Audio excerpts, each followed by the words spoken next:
where we are. Now, when we get into dressed and pan dressed, it refers to whether or not head is intact, some fins or tail is intact, or gills are intact. And we'll talk about the differences, those nuances between those in just a few minutes, okay?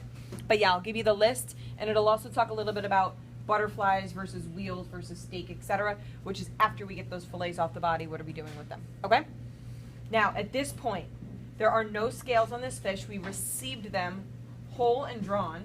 Gills are removed, and scales are removed. So this is like all the dirty work is gone for you. All you got to do is determine what do you want to do with the meat, okay? Now, if the gills were intact, I would look at them for color. If I'm going to determine freshness of my fish, I'm looking for several things. Let's name some. Red gills. Smell. Odor. What is the odor? Not like fish. Yeah, not like fish. You get that really, really gnarly, fishy smell that borders on ammonia. Bad. You get sort of a fresh from the sea, oceany smell. Good. In between, that's not ammonia, but still fishy, I'm going to say, okay, well, how is it packaged?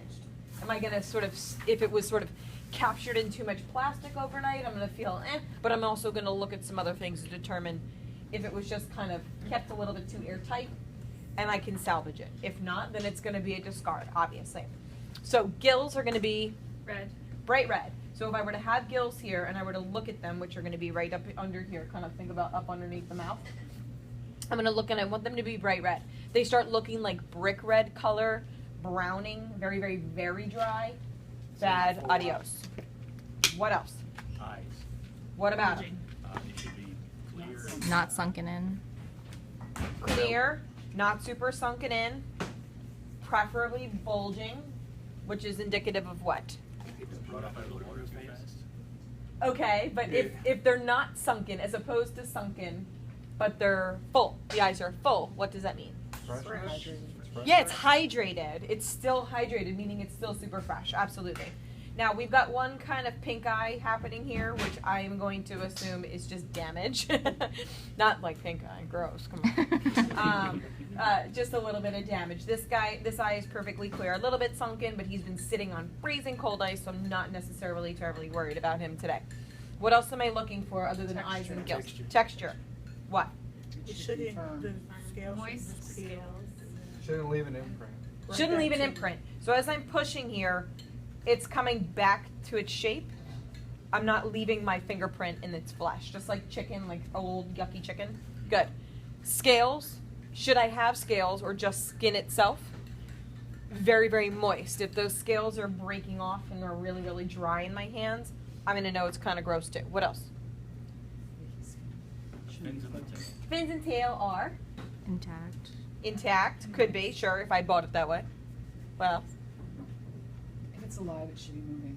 Okay. But now that it's clearly dead, what am I looking for? What am I looking for with it? They might have a little damage just because of how it was pulled out, but what else am I looking for? Yeah, I want them to be like visibly moist and wet. If they're very, very, very dry and breaking on me and cracking, it obviously is indicative of a very old fish. Good. Lastly, belly. What about its belly? So should you buy it drawn? It's already been eviscerated. What am I looking at for the belly? It should be pink. Fresh pink color. It should be fresh and pink in color. Yeah, we're looking for the absence of what we would call belly burn. So if this were to be out of the water too long, super, super old, the inside of this would not look like clean and fresh and ready to go and ready to eat. Like this looks appetizing, despite the fact that it's the belly of the fish. If it were to be really, really old and gross, it would have sort of this browning, strange, dry quality look to it. That I would say pretty gross. It's just like it's just been exposed to the air for too long.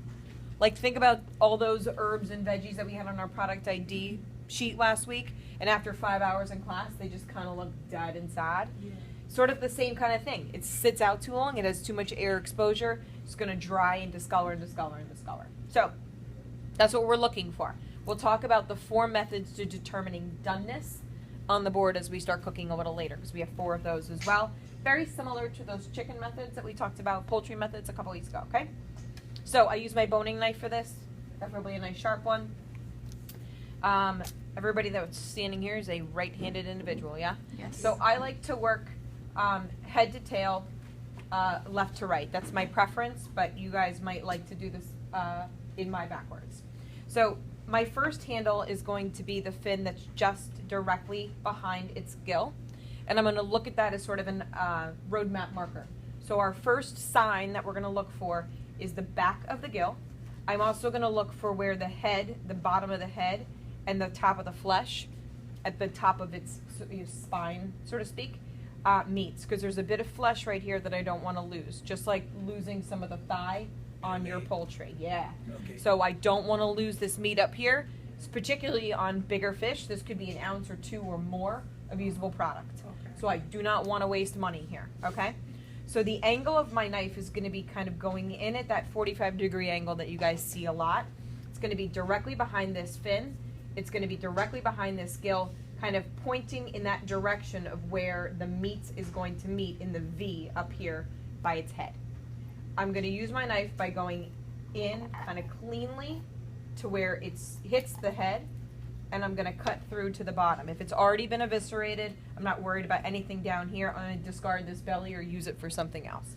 So my first cut is straight in to where the top of the head meets, and the knife will stop where I get to essentially its skeletal spine. Cool? I'm going to then immediately reverse the angle of my knife just to the other way, exactly the opposite, this way. Cool? In and back.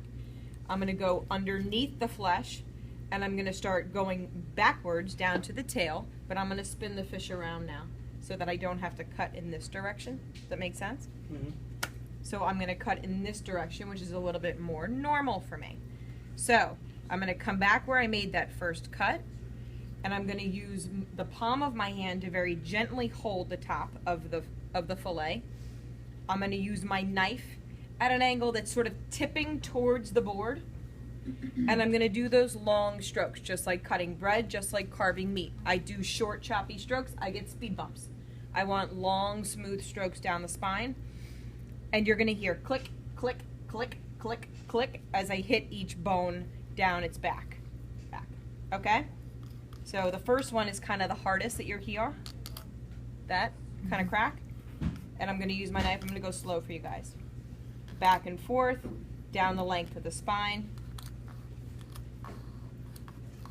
Now what I'm going to feel for, guys, is the click, click, click down its skeletal structure. If I go too deep, I'm going to go down through the bone all the way into the flesh. So I don't want to do that. But I also want to make sure that I'm clicking all the way down its back so that I don't lose any usable product here. So I'm going to put my knife back in. And that's for the other fillet, correct? Yeah, there's a fillet on the back that I don't want to lose. All the way down until I slide down the tail. What I'm left, this is a tiny fish, so there's nothing left here. This is all skeletal structure, all skeletal structure. This is my fillet. I'm going to flip them over, and I'm going to do the same thing on the other side. But let's talk about this. So on this fillet, because I did nice long smooth strokes and I felt for the spine all the way down, you'll feel some of its skeletal structure right here where the belly is going to meet the fillet. I have no speed bumps because I did nice long smooth strokes. I'm going to remove this for today and we'll discard, and I'll show you how to fillet. But let's do this one more time on this side. Questions on this? No. Nope. Okay. So again, my handle is going to be the fin here by its gill. I'm going to go in towards the head. I don't need this piece up underneath, so I'm going to cut right through it. My knife angle was in towards the head. I'm going to reverse it to here. I'm going to now, if I need to hold something, since I don't have any fish left to hold, I'm going to hold its belly because I'm not going to use this for presentation purposes. I could use this for something else. I'm not going to serve this to a guest. So if I have fingerprints on something, I want it here, okay? Or the head or the tail or a fin. I'm going to use the knife again. You can see the angle. It's sort of tipping towards the board. I'm going to crack, crack, crack. Ooh, I got a good one. all the way down. Now, you can check and see, am I leaving any flesh? Do I have speed bumps if I feel good about it? I don't. Again, I'm gonna make sure that the whole blade of the knife is pointing in the same direction. If I'm tipping down, I'm gonna struggle and I'm gonna lose flesh up here. If I'm tipping up, I'm gonna struggle and I'm gonna lose part of the fillet. So I'm gonna keep going down the length of the body, all the way down to the tail. That's it. We'll flip him over. No speed bumps. Done. No flesh remaining that I could use. If I'd like to make stock at this point, I would. I'd take that and I'd make stock. With my two fillets here, I'm just going to clean up the flesh. So I've got a little bit of bone left right here.